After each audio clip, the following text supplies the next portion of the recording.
Ya kalau kita tangkap terus, Iya. itu gak ada habisnya loh, bener-bener. Iya betul. Apalagi mau izinnya kan kemarin kita kan operasi tumpas kan, operasi tumpas selama 12 hari.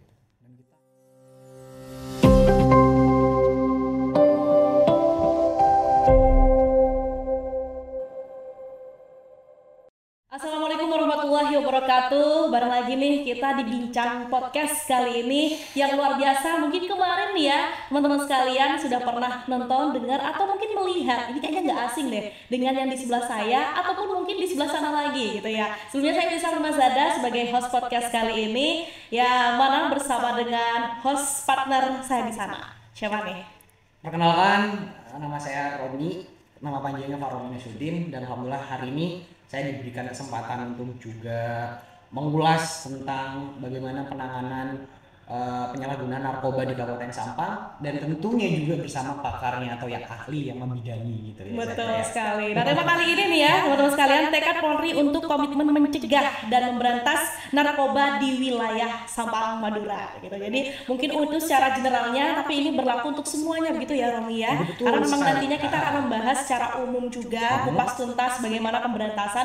Kalau mungkin kemarin kita masih edukasi dasarnya begitu ya, apa sih yang membuat itu terus ada sampai sekarang dan lain-lain. Dan pastinya kita sudah bersama dengan Kasatgas Narkoba Sampang, Bapak Ibtu Heri Indratullah Maulida. Selamat pagi Bapak. Selamat pagi Mbak. Oke. Ini backgroundnya masih menyala ya, berapi-api seperti kemarin ya. Iya, benar-benar. Karena Betul. memang semangatnya. Karena sesuai dengan tema kita, tekad. Gitu. Dan Tekad. pemberantasan narkoba itu, penyalahgunaan narkotika itu tentu tidak akan bisa ditangani tanpa tekad yang kuat, betul ya Pak? Betul sekali. Pak Indra ya. Pak Indra, nah ini dia, kerap disapa Pak Indra. Luar biasa perjalanan pula tadinya di Bincang Podcast kali ini lancar juga Pak ya? Alhamdulillah lancar. Lancar, oke. Karena itu yang menjadikan harapan kita lancar juga nantinya podcast ini sampai selesai. Begitu. Oke baik, untuk yang kita obrolkan kali ini pastinya seputar tentang tekad tadi, yakni polisi atau Polri di Sampang sudah menunjukkan komitmen kuat begitu ya dalam memberantas narkoba. Nah, bisa jelaskan nih Pak, apa saja sih yang sudah dilakukan langkah konkret dan yang sedang dijalankan agar peredaran narkoba itu benar-benar bisa ditekankan pada masyarakat? Mungkin dasarnya seperti itu. Bisa dijelaskan dulu Pak. Oke, makasih Mbak ya Mas ya. Pada ini kita ini memang ada beberapa proja ya, program kerja ya, memang sudah kita tentukan dari pihak pimpinan juga ya, mulai dari Mabes, Polri, kemudian Polda, sampai Polres. Nah, tugas-tugas tersebut kita laksanakan dengan beberapa item. Coba istilahnya mulai dari preventif, persuasif, preventif sampai represif. Nah, tentunya ketika preventif itu kita ada beberapa program, yaitu program seperti ya, kita sosialisasi kepada sekolah-sekolah, kemudian kita sosialisasi kepada pondok pesantren dan sebagainya. Saya notabene di Sampang ya. Iya, Sampang ini kan culture-nya kan memang agama yang ditunjukkan. Jadi memang kita ke pondok-pondok itu memberikan edukasi dengan cara itu, upaya pencegahan itu biar paham dan betul tahu berkaitan masalah narkoba maupun apa sih yang narkoba itu, kok istilahnya kok dilarang, kok diharamkan, terus kemudian kok ada ancaman hukumannya. Nah, itu memang perlu adanya suatu edukasi kepada masyarakat sekitar, terutama dari umur mulai dini ya, seperti itu. Karena memang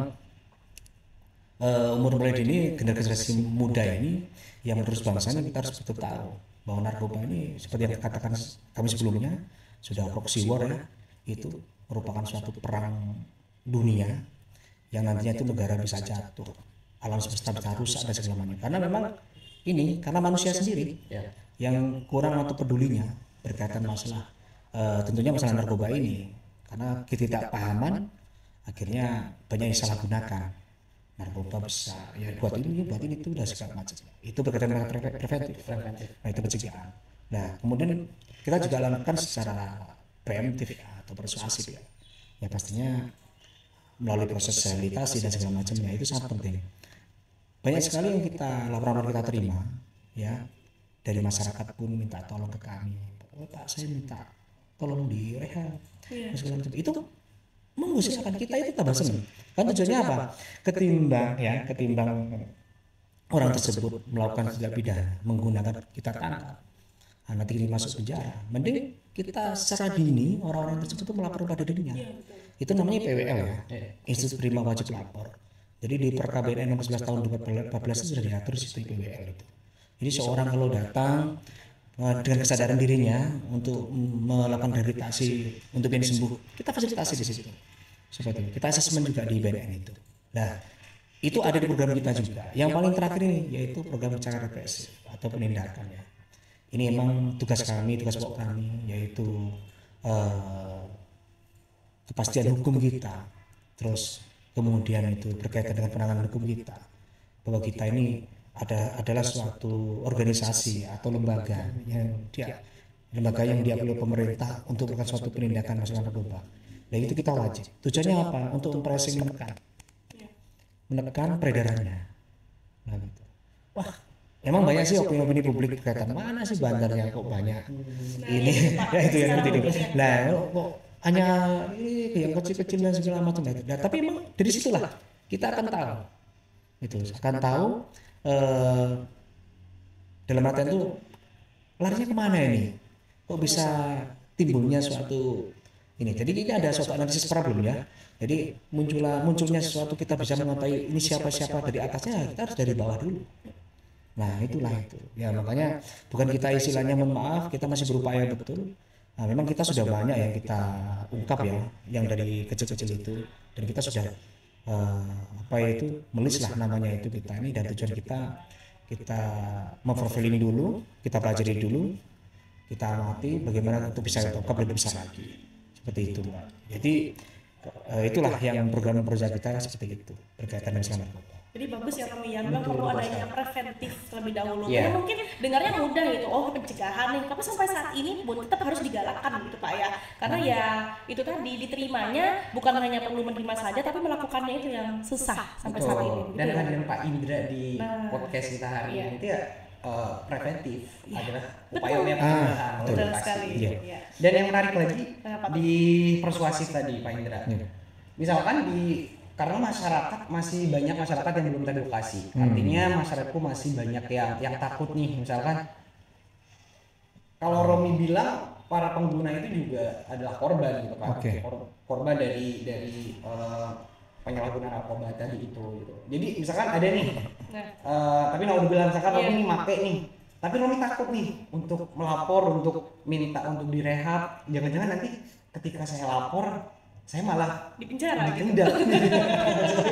Takutnya gitu ya. Iya, itu boleh diberikan pencerahan dan penegasan lagi Pak Indra gitu. Misalkan ada orang yang saya datang Pak Indra, Pak, tapi jangan bilang-bilang apa. Aku udah kecanduan pakai ini Pak. Itu gimana Pak? Iya, bener. Menarik ya. Emang harus perlu ya kita ada suatu sosialisasi ya terhadap orang tersebut atau pemberitahuan secara umum bahwa hal tersebut tuh sementara masih tabu ya. Banyak sekali yang seperti memang nggak Mas Romi sampaikan, memang semuanya karena seperti itu. Saya takut lah, saya takut sekali Pak, nanti takutnya malah tambah di penjara bagaimana. Nah, inilah kekurangan ada suatu pelajaran atau edukasi pada masyarakat. Malah kita ini welcome malah. Itu yang kita inginkan, yang kita memang buka ruang itu seperti itu. Ada orang yang melaporkan diri bahwa dia ini merasa kecanduan dan bagaimana untuk dia berhenti. Itu kita buka ruang. Karena memang di Undang-Undang Nomor 39 di peraturan PKBN juga seperti itu. Itu kita wajib hukumnya. Ada orang yang melapor, kita fasilitasi untuk kita rehab, itu wajib hukumnya. Jadi kalau menurut kami ya, jadi nggak perlu takut hal seperti itu. Tujuannya kita baik kok, menyembuhkan kok. Nah, itu. Tapi jangan disalahgunakan kembali. Karena memang ada suatu limitasi sebatas tertentu berkaitan dengan masa rehabilitasi itu. Contoh orang udah kena, saya mau lapor lah. Kemudian direhab ya, direhab. Nah, terus setelah direhab dia ngulangi lagi, nggak bisa. Nah, itu kan ya inilah istilahnya ya kalau orang bilang ya itu maunya dia sendiri ya. Tapi hukum itu kan nggak bisa seperti itu. Kita memberikan suatu toleransi terhadap seperti itu pelaku-pelaku tersebut, tujuannya bahwa dia berhenti dan tidak mau lagi untuk narkoba. Itu prinsipnya. Jadi nggak usah takut. Oke. Ada ini nggak berarti Pak? Ada aturan sendiri. Misal kayak tadi kan ditakutkan memang berulang kali nantinya kan. Itu kan betul. jadinya permainan seperti itu ya. Nggak serius kalau untuk ingin berubah mungkin rehab begitu ya. Ya. Nah, ketika mau berubah sudah nih kita rehab, alhamdulillah sembuh di pertama. Kita sembuh atau mungkin berkurang. Kedua kalinya ini kembali minum kembali atau memakai kembali. Itu ada nggak kayak mungkin kalau di instansi itu ada SP gitu kan, ada surat peringatan. Nah kalau ini ada sendiri nggak nantinya? Atau lebih ke ini Pak, kalau di pendampingan berjenjang. Artinya kita udah dampingi nih di rehab. Kemudian ada nggak pendampingan berikutnya, diawasi dan sebagainya? Seperti itu. Iya, wah ini menarik nih. Jadi begini, pada waktu si pelaku atau korbannya, sama korban itu datang di PWL ke kita, kemudian kita fasilitasi. Kita fasilitasi itu bukan berarti ini orang yang kena, kemudian sama rehab seperti itu. Tetapi kita nanti lakukan asesmen di situ. Namanya itu TAT namanya, tindak asesmen terpadu. Nah di sana ada divisi-divisi ya, ada divisi hukum, ada divisi medis, psikologi di sana. Nah divisi-divisi itu dia itu mengeluarkan surat rekomendasi nantinya. Contoh divisi hukum lah, divisi hukum di sana itu ada penyidik Polri sama penuntut dari kejaksaan. Kemudian kalau divisi medis jelas dari kedokteran, psikologi ya psikolognya. Nah itu semuanya tuh melakukan wawancara untuk interview terhadap si pasien korbannya ini. Nah, dan nanti divisi-divisi ini dia mengeluarkan rekomendasi. Nah, sejauh mana ini orang ini? Ya contoh lah, kalau ini orangnya maaf ya, amit-amit bandar lah, dia itu kemudian ngajukan kayak seperti rehab dan segala macamnya, seperti itu. Ya otomatis kalau divisi hukum dia tahu ini bandar, ya rekomendasinya beda. Oh iya. Seperti itu. Iya kan nggak semuanya bisa seperti itu. Nah, tetapi kalau membentuk korban, divisi hukum nyatakan ini tidak pernah kena pasal tidak pidana. Ini clear, pure, dia korban murni lah, nah seperti itu. Ya otomatis kewajiban dari rehab. Seperti itu. Nah, di situ rekomendasi itu akan menentukan berapa lama, berapa ketergantungannya, berapa lama untuk dia dari rehab dan segala macamnya. Sekarang pertanyaannya, bisa nggak kalau dari rehab itu ngulangi lagi? Kan gitu ya? Ya bisa lah. Selama orangnya tetap aja nggak sadar ya tetap bisa. Gitu. Karena seperti yang katakan saya sebelumnya, kalau orang kena narkoba ini seperti orang seperti kecelakaan yang sudah patah anatomi tubuhnya. Ada bekas cacatnya. Ya gitu. Kalau sudah patah, kemudian contoh ya ini ya amit-amit lah, kecelakaan patah kita terus kemudian dioperasi. Apakah bentuk sempurna? Kan gitu ya. Waktu itu kan akan timbul lagi. Ya seperti itu. Itu sifat seperti itu. Sifatnya narkoba. Jadi kalau untuk para Gen Z ya, yang kalian dimanapun berada nih gitu, kalau kita misalkan kita perumpamakan dengan sebuah hubungan asmara ya Pak gitu. Kalau udah tersakiti itu pasti ada bekas yang potensi kembali lagi gitu. Iya. Pak, kalau mungkin para penegak hukum itu punya cara tersendiri Pak Indra untuk melakukan pendekatan terutama terhadap mereka-mereka yang menjadi korban dari narkotika gitu. Kalau di Pak Indra sendiri itu pendekatan seperti apa Pak? Pendekatan yang memang lebih ke yang biasanya Pak Indra lakukan gitu. Oke. Ya, kita banyak ya dari pendekatan itu bukan narkoba saja, tapi semua fungsi di Polri itu juga kita mengadakan pendekatan. Ya, pendekatan dari tokoh-tokoh, terutama sangat penting sekali ya. Nanti tokoh itu akan mentularkan kepada orang lain. Karena menurut kami di wilayah Sampang ini dengan culture-nya yang seperti beda banget ya. Itu dengan ketokohan yang seperti ini. Kayaknya lebih efektif kita berdekatan dengan tokoh-tokoh. Nah, dengan tokoh itu kemungkinan bisa memberikan edukasi kepada yang bawah, akhirnya kepatutan itu akan muncul. Nah, itulah dan itu pun sekarang sudah dilakukan oleh bukan narkoba saja, mulai dari Fusi Bimas, Babinsa Mas, terus sekarang kita dari TNI dari Babinsa, kemudian banyak sekali itu sudah kita lakukan. Dan juga dari rekan kami dari Satgas P4GN ya, itu sudah melakukan seperti itu. Itulah upaya kita sebenarnya udah ini kita jalani. Jadi kayak seperti ini. kita ini kayak apa ya, otomatis lah, kayak orang bangun tidur subuh, apa yang kita lakukan kan begitu. Kan mesti kan lihat pasar. nah terus kemudian ucap moto kan gitu kan kita ambil wudhu subuh langsung subuh, walaupun subuhnya jam 7 kan. Enggak usah gitu. Tapi nggak ada kata terlambat sih. Ya, terlambat betul. Terutama dalam penanganan dengan narkotika. Benar. Seperti itu pendekatan kami. Itu menarik banget Zada ya. Jadi dari apa yang disampaikan oleh Pak Indra itu udah menunjukkan bahwa Polres Sampang, terutama Satres Narkoba Polres Sampang itu benar-benar bertekad gitu untuk memberantas penyalahgunaan narkotika di Kabupaten Sampang gitu. Pak Indra, Zada Dan bagusnya nih Romi ya, kalau kembali tadi ke bahasa, semisal nih masyarakat awam Pak yang melaporkan mau yang menjadi korban atau memang mungkin ada salah satu yang kita kenal saudara atau siapa gitu. Ketika kita melaporkan nih Pak, nah ini khususnya ada nggak pelaporan khusus ketika langsung ke kantor atau memang ada digital webnya sendiri gitu ya? Ini loh yang harus dihubungi call centernya dan lain-lain, karena memang sampai saat ini menurut saya Gen Z pun ya Romi ya, milenial itu masih enggan untuk menerima edukasi itu, atau malah mungkin sampai saat ini belum tahu. Oke, ya. Sebenarnya sih gini ya, orang melaporkan hal seperti itu kan dianggap aib ya. Oh ya, oke. Paham ya, seperti itu. Saya katakan seperti itu. Jadi takutnya dari masyarakat sekitar itu, padahal tujuannya baik, tetapi kan orang keluarga itu nutup-nutupi terus. Nah, itu memang suatu problem yang perlu kami juga. Nah, itu dan kenapa kok hal itu hal itu memang kalau di daerah lain di kota-kota besar sudah hal biasa. Tapi kalau di kita ini kayaknya inilah menjadi suatu opini masyarakat yang kurang enak kalau memang keluarganya diantarkan kemudian di kantor polisi ada apa kan jadi jeleknya gitu. Nah, tapi hal seperti itu sebenarnya sudah kita bahas ya dengan teknik dan taktik kita sendiri. Makanya kemarin ada beberapa orang tua itu mendatangkan anak-anaknya juga datang ke kita dan terus kita lihat kita mesti keluarkan, kita rahasiakan, pure kita rahasiakan dan terlaksana juga. Alhamdulillah sudah beberapa bulan yang kemarin itu sudah ada suatu ini ya hasil ya, ada perubahan yang signifikan dan dia menangis sendiri sampai bikin testimoni juga bahwa saya tidak mau menggunakan narkoba lagi. Nah seperti itu ya. Akhirnya tetangga-tetangga baru tahu oh nyata. Nah dengan kesembuhan itu kan juga nilai positif bermasyarakat yang lain. Nah yang hal yang seperti inilah sebenarnya ini masyarakat ini yang belum dipahami. Tetapi kita nggak usah khawatir, kita akan tetap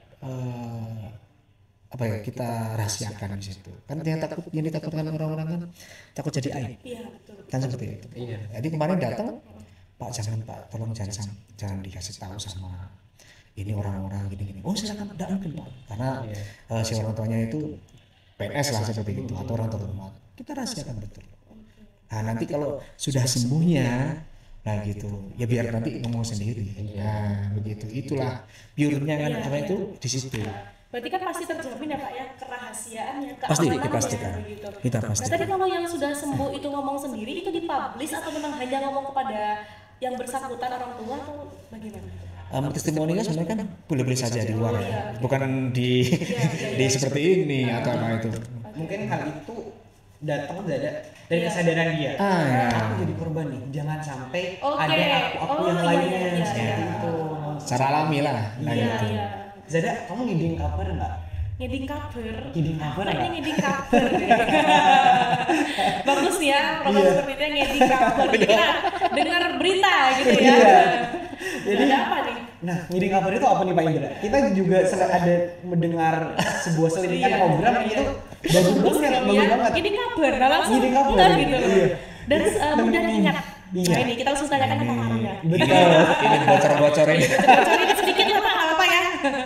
Ya, jadi ini merupakan suatu ini ya, seperti yang saya sampaikan sebelumnya, ini bagian dari proyek kita, program kerja kita di Polres Sampang ini, khususnya narkoba. Kalau kita ada program namanya Ngedikaber.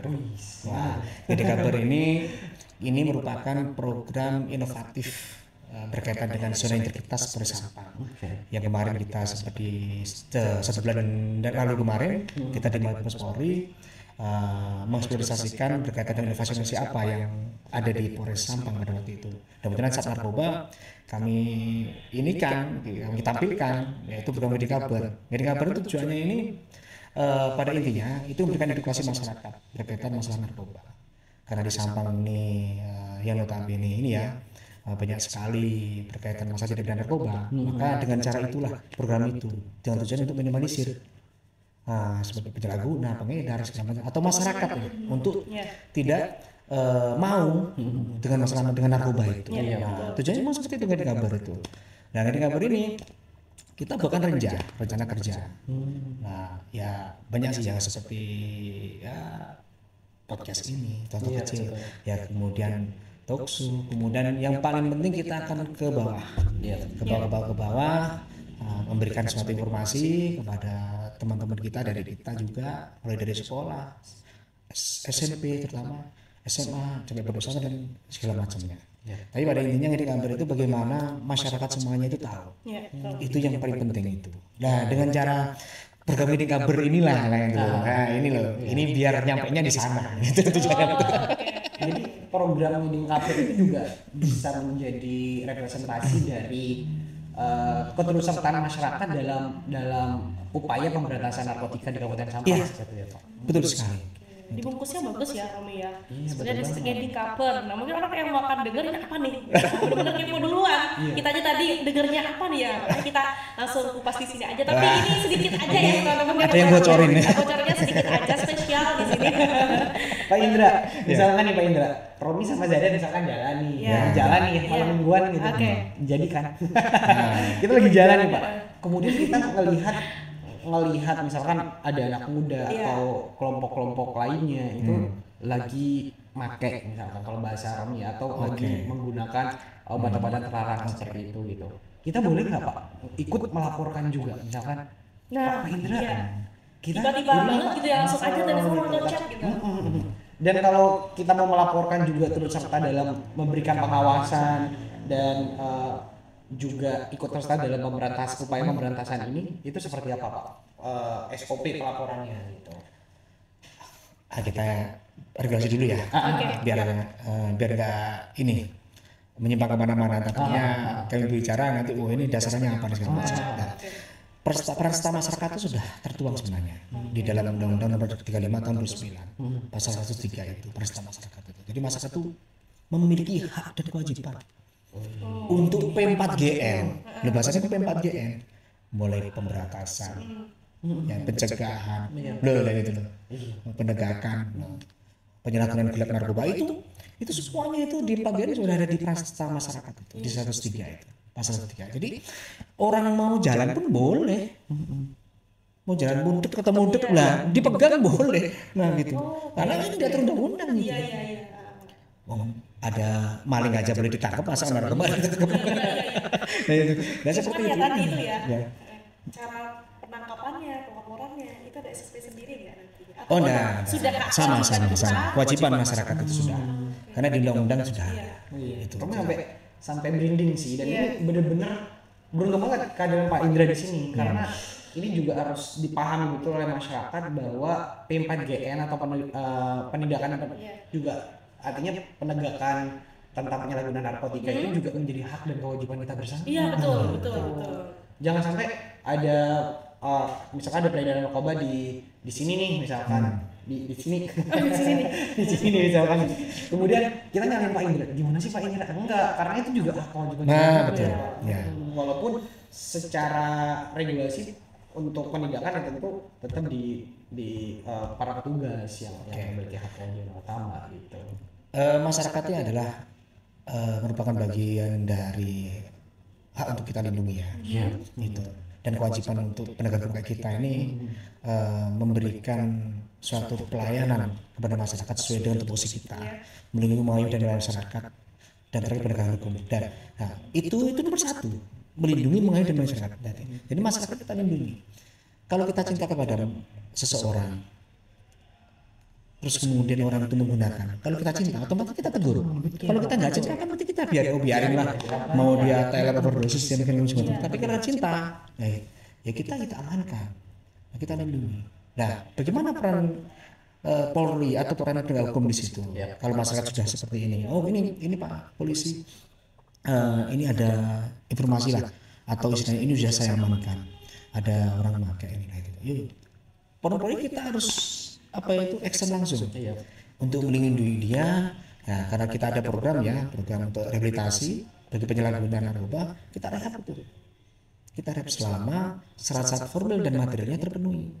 Bukan semuanya direhab, bukan seperti itu. Itu jangan disalah artikan kan ya. Tetap kita melalui analisa atau investigasi dari penyidik kita. Apakah ini yang menggunakan ini bagian dari korporasi narkoba atau benar-benar dia korban. Nah itu sangat penting sekali. Itu polisi, tugasnya polisi. Jadi polisi harus responsif ini seperti itu. Ini seperti itu. Namun Pak, kalau mungkin tadi ada bahasa gitu ya, ketika ada seorang korban, kalau kembali ke topik awal tadi, melapor gitu ya, berarti kan korban itu sendiri yang mungkin ingin berbenah begitu. Nah sekarang tadi yang ada hak kewajiban seorang masyarakat tidak melapor. Nah itu kan perlu adanya bukti ya pastinya. Lalu ada juga kenapa sih kok bisa melapor, alasannya apa dan lain-lain. Itu juga diberikan keamanan nggak Pak yang melaporkan? Karena ditakutkan nih ya. Nah, orang melapor itu merasa tidak aman. Aduh nanti saya ada dendam pribadi nih nanti di belakang setelah yang melaporin gitu. Betul, nah itu dari keluarga dan lain-lain. Nah, itu yang saya takutkan juga. Di Undang-Undang 3 tahun 9 ya, tahun 2009 tentang narkotika itu emang di pasal 1 itu ada beberapa poin. Salah satu itu melindungi. Melindungi informasi berkaitan dia memberikan informan ya berkaitan dengan masalah narkoba. Jadi kalau itu kan merupakan hak dan kewajiban negara juga. Nah, kalau sudah kita diberikan informasi kemudian ternyata betul informasi itu, terus yang ditakutkan Pak nanti bagaimana Pak istilahnya saya Pak aman nggak dan segala macam. Dasar khawatir undang-undang sudah dibuat bahwa itu harus dilindungi. Nah bagaimana caranya? Ya kita mesti keluarkan informasi itu. Nah karena pastinya ya seperti itu kan sekarang sudah ada undang-undang perlindungan korban kan, perlindungan saksi dan segala macamnya. Nah itu sudah diatur di situ. Itu memang sudah diatur. Jadi memang harus kewajiban APH untuk melindungi orang-orang tersebut. Nah itu kewajiban itu.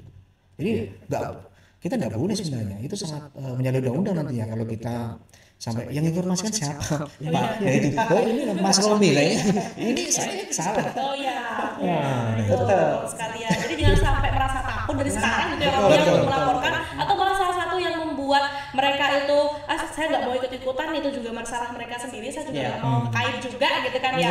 Akhirnya itu yang menjadikan kita kurang aware nantinya, karena Indonesia bagaimana maju ke depan itu adalah kamu yang saat ini tuh bagaimana. Itu yang kali ini juga kita angkat. Jadi makanya jangan sampai sungkan gitu ya ataupun ragu, karena di situ sudah ada undang-undangnya, kita dilindungi, kita punya hak dan kewajiban. Itu ya. Betul, hak dan kewajiban. Dan Zada sampai sini kita udah nangkep ya ketulusan dari teman-teman Satres Narkoba Sampang dalam penanganan penyalahgunaan narkotika di Kabupaten Sampang. Dan itu sebagai bentuk tanda cinta teman-teman aparatur dalam hal ini gitu. Tapi gitu, niat tulus, niat baik itu kadang nggak semudah yang kita bayangkan. Ada aja Pak gitu, viral-viralnya, kemudian tantangannya. Nah, yang pengen Romi tanyakan sekarang itu apa sih Pak tantangan yang selama ini Pak Indra temui gitu dan teman-teman aparat lainnya temui itu dalam penanganan penyalahgunaan narkotika gitu, terutama di Kabupaten Sampang Pak Indra. Wah, ini tantangannya memang banyak ya sebenarnya. Tapi memang yang salah satunya itu saya berharap untuk masyarakat khususnya di Sampang itu betul paham ya bahwa narkoba ini dalam internasional memang sudah jelas hukumnya. Itu mulai dari agama, dari kompositif pun juga sama itu bahwa ini dilarang itu. Nah itu sebenarnya itu yang pada intinya mereka seperti itu. Dan masyarakat itu tidak mau.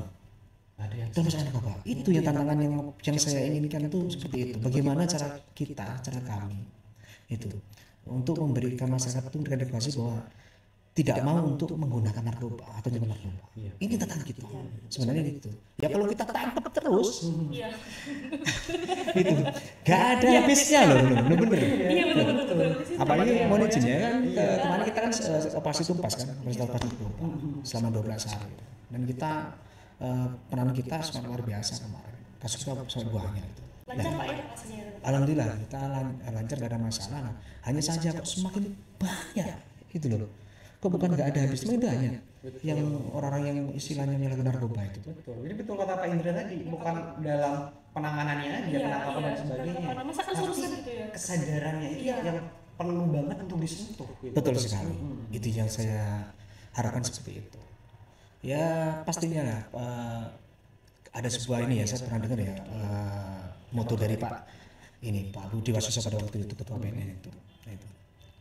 Keberhasilan penegakan hukum itu bukan karena banyaknya tangkapan yang didapatkan atau banyak barang bukti, tetapi bagaimana masyarakat itu sadar untuk menghindari narkoba. Itu keberhasilan apa ya? Sadar nomor satu. Nah itu. Dan kita memikirkan ininya gitu ya. Udah berapa nih Pak yang ditangkap gitu seperti itu ya. Banyak lah nih gitu. Ternyata memang itu sebenarnya. Gimana itu outputnya di sana.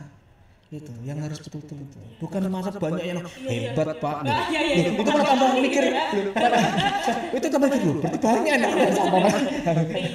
Kan begitu ya. Salah pola pikirnya kan begitu. Angka penangkapan itu Malah tambah.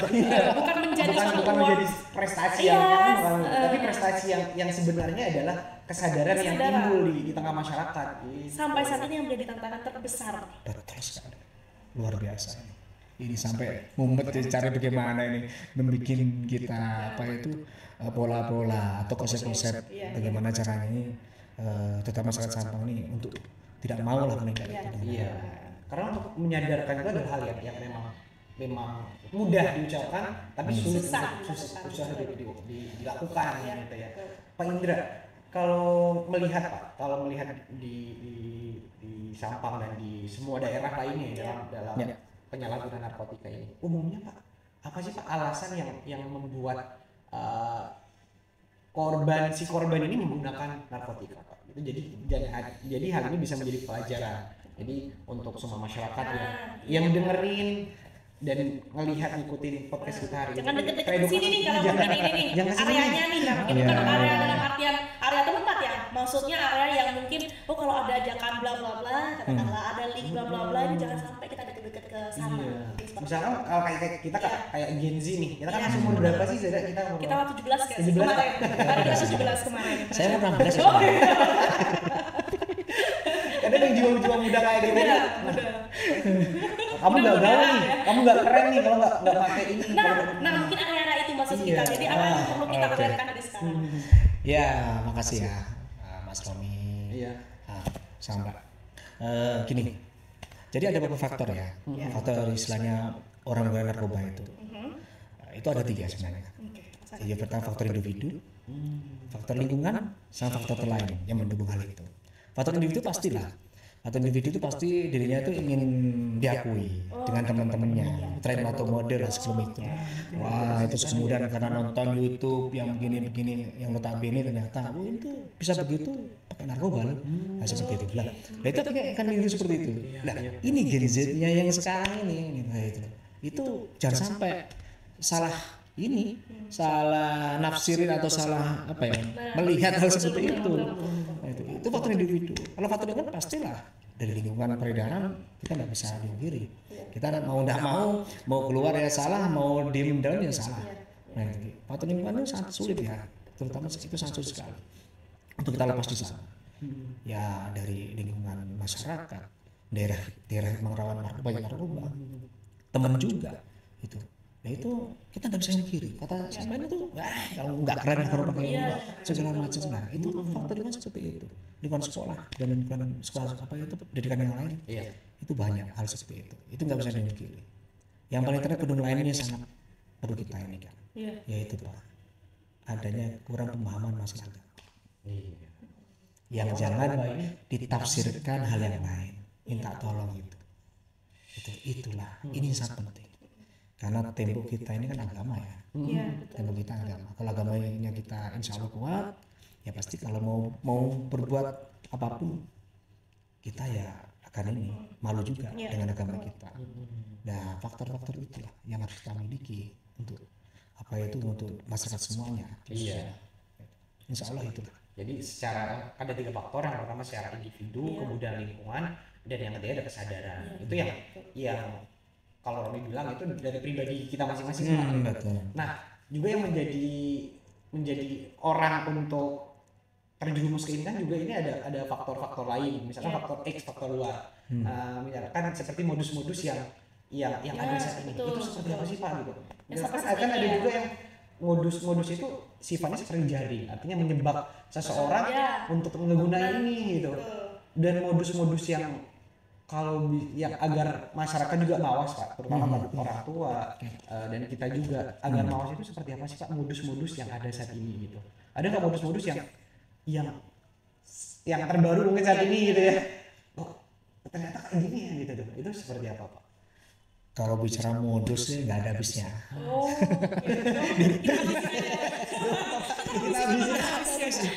Betul. Nah, kita ini sampai apa ya? Kalau kita memberikan sosialisasi kepada teman-teman ya masyarakat yang lain ya, nah itu selalu update terus. Sampai segitunya. Terus segitunya. Modus itu. Karena ada update. Karena dengan apa ya? Pelaku kejahatan tuh mesti dia akan merubah ya. Merubah polanya dia. Itu dengan modus seperti ini kita kena, modus seperti itu kita kena itu. Jadi nggak ada habis kalau bicara masalah modus itu.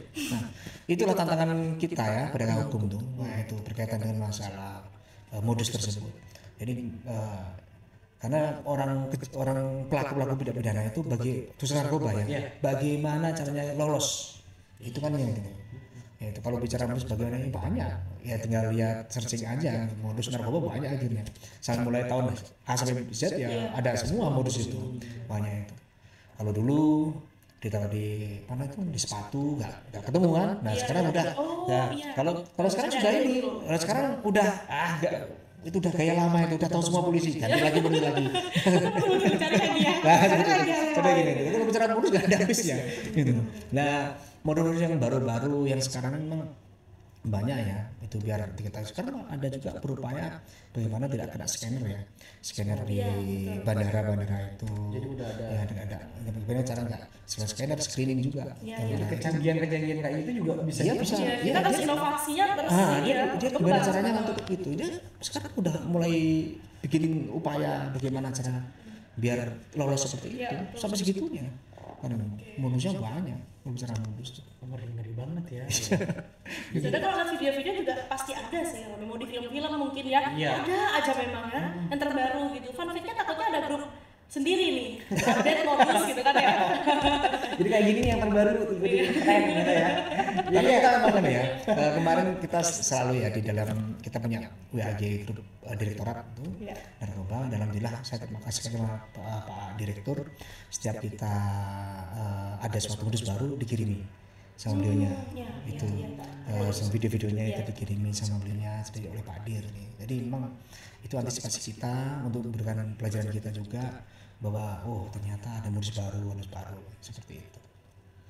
Oke, jadi intinya semua masyarakat di Kabupaten Sampang dan semua pemirsa ya jangan mau dimodusin. Apapun itu ya, apapun itu. Terutama dalam penyalahgunaan apa? Kenapa kita langsung sepadangan kayak gitu? Gitu. Karena terus yang lain juga bisa. Oke, luar biasa ya dari Pak Indra begitu. Namun ini yang salah satu ingin kita dengarkan bersama Bapak, khususnya dari masyarakat Kabupaten Sampang Madura begitu ya. Apa sih bentuk harapan dari Bapak sendiri selaku Kasat Res Narkoba beserta jajaran gitu, untuk kerjasama dengan masyarakat dalam terbebas dari narkoba sampai saat ini? Apa sih bentuk harapan yang Bapak ingin? Terima kasih ya. Bahwa pastinya harapan kami ini simpel aja sebenarnya. Masyarakat itu sadar, kemudian masyarakat itu tidak mau, masyarakat itu tahu bahwa narkoba itu dilarang. Dan di agama pun jangan ditafsirkan lain narkoba itu. Jadi penafsiran ini sangat penting. Nah, jadi culture-nya yang di sini notabene berkaitan banyak ini ya religius ya. Nah, harapan kami masyarakat di sini itu betul-betul tidak mau dengan ada narkoba. Itu aja sebenarnya simpelnya kami itu. Dengan banyaknya kita itu mengungkap, terus kemudian banyaknya kita itu melakukan proses penyidikan itu merupakan suatu bentuk prihatin dengan kami, kemudian kami banyaknya itu. Tapi bagaimana saya itu ingin masyarakat semua di khususnya Kabupaten Sampang ini terhindar dari narkoba, kemudian tidak mau dengan narkoba. Itulah harapan kami. Itu yang penting. Paling penting kesadaran juga ya. Betul. Betul. Itu aja Dari penting. awal itu Iya. kayak itu kesadaran. Benar-benar. Dan ingat juga P4GN tadi itu adalah hak dan kewajiban kita bersama. Iya, Gitu. betul. Dan sampai berpikir itu hanya tugas aparat begitu ya, kita nggak usah ikut-ikut karena kita juga nggak mau nambah-nambah masalah meskipun kita udah banyak bebannya begitu. Tapi jangan sampai seperti itu gitu ya, aduh curhat nih. Jangan sampai seperti itu. Kita harus punya sikap sifat yang aware begitu ya. Karena itu- Empati. Betul. Di depan Peduli kita dengan peduli. sesama gitu. Iya. Pak Indra mungkin sebelum ditutup ya. Pak Indra ini ada sedikit poin yang terlepas juga ya. Ini mungkin untuk lebih meningkatkan kepercayaan masyarakat terhadap aparat gitu Pak. Berkaitan dengan barang bukti Pak. Barang bukti dari penyalahgunaan narkotika ini. Itu seperti apa prosedur? Misalnya sudah dapat barang bukti nih, itu diapakan? Itu bisa ditegasin lagi ke masyarakat kita Pak. Oke, jadi setiap kita barang bukti itu memang kewajiban ya. Kita memang diatur di peraturan Kapolri terkait masalah pinjam barang bukti. Kita ada penempatan barang bukti khusus untuk narkoba itu. Dan itu pun di penempatan khusus itu kita harus memiliki safety beberapa teknik ya, seperti kotaknya itu harus kotak besi, mesin besi itu kemudian dikotakin lagi. Nah itu ada beberapa kunci, dan kunci pun itu tidak satu orang yang megang. Nah, ada beberapa orang khususnya pejabat-pejabat itu PJU yang harus megang kunci tersebut. Jadi nggak sembarang, nggak bisa orang rekan-rekan dari tim anggota narkoba pun cuma satu orang nggak bisa, ternyata masih ada kunci lagi. Nah itu kalau berkaitan narkoba ini, Kapolri narkoba ya, itu harus betul-betul safety banget. Tidak boleh ada sedikit pun celah. Nah bagaimana itu selanjutnya setelah itu? Barang bukti ini kan tujuannya untuk proses persidangan nanti, peradilan kan seperti itu, proses peradilan nantinya. Nah setelah itu proses peradilan atau berkas perkara dari kirim undang-undang B21 dan kewajiban penyidik kita ini kirim tersangka dan barang bukti, baru barang bukti dibuka. Nah, dibuka kemudian diberikan dilimpahkan ke JPU, jaksa penuntut umum. Nah namun sebelum itu dilakukan seperti itu, di label itu kita ke forensik dulu barang bukti yang sudah kita amankan sesaat dia melakukan tindak pidana, itu langsung kita serahkan ke forensik lapor. Tujuannya apa? Untuk mengetahui apakah ini benar narkoba apa enggak. Betul. Karena narkoba kan menyerupai tawas kayak gula. Nah ternyata ini gula. Iya. Aduh, mana nih? Aduh, gimana nih kata ini? Udah lucu dong misalkan. Pak dirasain gula gitu. Nah itu tujuannya gitu. Jadi setelah itu kita serahkan, kita mintai uji lapor, ternyata positif itu narkoba, baru kita bungkus. Kita bungkus rapi, kemudian kita taruh kepada berangkas khusus untuk narkoba. Jadi dipastikan aman. Iya. Dan pada akhirnya juga dimusnahkan. Ya, terus aman, di label khusus oleh forensik, ada labelnya itu, ada label LAK namanya itu. Nah kemudian diserahkan oleh JPU dan monggo JPU untuk proses persidangan nanti, bagi petunjuk persidangan. Nah nantinya pastinya jaksa sama pengadilan nantinya, itu jaksa nanti yang bisa untuk memberikan rekomendasi berkaitan pemusnahan nantinya, seperti itu. Jadi seperti itu ya Zada ya. Iya. Dan selain itu Pak, ini ada pertanyaan penting banget Zada. Boleh. Penting banget. Pak, Romi dan Zada cocok banget nggak Pak untuk jadi duta Duta. pencegahan? Cocok banget.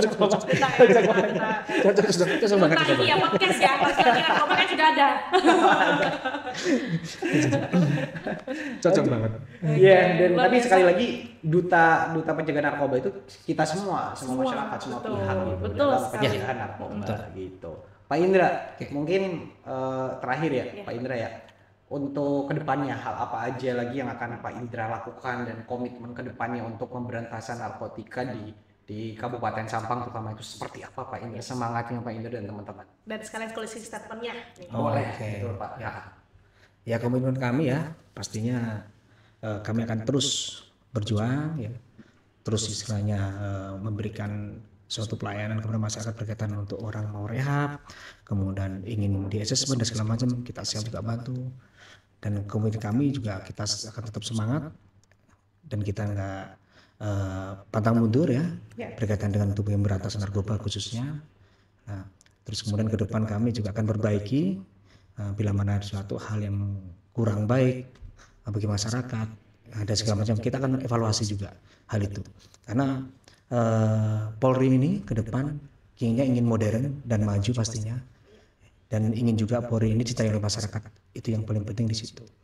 Dan statement yang paling penting buat kami sedikit aja, hindari narkoba. Hindari Itu nggak usah banyak-banyak. Tapi udah tepat. Iya. Udah Polri banget. Jadi biar nggak Pak Indra aja, kamu juga mau closing statement juga. Boleh dong, boleh banget. Silahkan. Satu kata untuk Pak Indra dan untuk semua teman-teman petugas di Satres Narkoba Polres Sampang dan semua aparatur penegak hukum dimanapun gitu ya. Satu kata dari Romi untuk penanganan penyalahgunaan narkotika ini adalah semangat, terus berantas, itu sih Pak. Dan untuk semua pemirsa kita, tetap yakinlah bahwa penanganan penyalahgunaan narkotika itu adalah hak dan kewajiban kita bersama, seperti apa? Betul yang sudah sekali. disampaikan Ya. Pak Indra tadi. Itu aja sih, sukses selalu dan sehat selalu untuk Pak Indra. Iya. Monggo, nggak ada Kalau closing aku statement-nya. mungkin karena sudah lengkap semua ya, jadi sedikit aja ubur-ubur ikan lele, semangat terus Le gitu ya. Khususnya yang telah hadir Bapak Kasatgas Narkoba Kabupaten Sampang, Bapak itu Heri Indratullah Maulida, ya akrab disapa Pak Indra begitu. Semangat terus, pokoknya lancar, sehat Terima selalu. kasih, Itu yang Indra. paling utama ya Romi ya. Betul. Nah, kalau sehat itu memang suatu kekayaan yang utama itu betul. sampai sekarang begitu ya. Dan pastinya bukan hanya Pak Indra atau kita di sini, semua teman-teman di sana, begitu ya, di luar sana yang menyimak ataupun menonton video ini nantinya begitu. Jadi satu kata buat kita, hindari narkoba. Narkoba. Ya. Oke. Dekati saya gitu ya. Jangan dengar. Oke. Boleh dong lebih semangat lagi balik closing statement-nya? Iya. Kita bareng-bareng sih itu. Iya. Oke. Jadi yang pandu. Oke. Baik.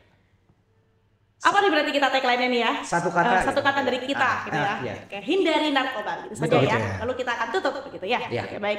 Satu kata dari kita, Hindari narkoba. Terima kasih Bapak Kasatgas Narkoba Ibtu Heri Indratullah Maulida dengan tema Tekad Polri untuk komitmen mencegah dan memberantas narkoba di wilayah Sampang. Saya Zada. Dan saya Romi. Terima kasih podcast kali ini. Sampai jumpa kembali. Wassalamualaikum warahmatullahi wabarakatuh. Waalaikumsalam warahmatullahi wabarakatuh.